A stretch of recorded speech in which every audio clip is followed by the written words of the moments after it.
We shall be led in prayer by Center Judge Risa Hontiveros.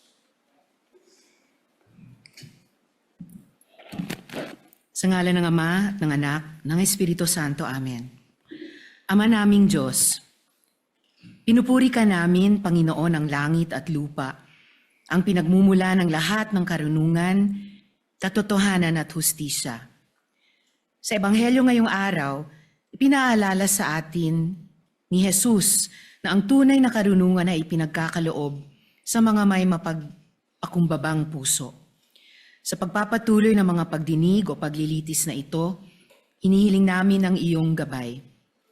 Pagkaloob niyo sa amin, ang mga senator judges, ang karunungan na matukoy ang katotohanan, pagpapakumbaba na makinig ng may bukas na isip, at lakas ng loob na gawin kung ano ang tama ayon sa aming konsensya at ang rule of law.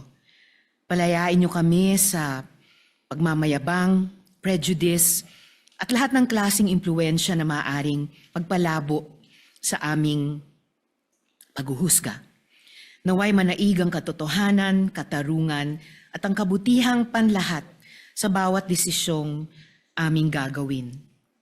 Naway ang inyong espiritu ay gumabay sa amin na maglingkod ng may integridad, katapatan, at pagmamalasakit, laging sinasaisip na ang pinakamataas naming responsibilidad ay sa sambayan ng Pilipino at sa katotohanan.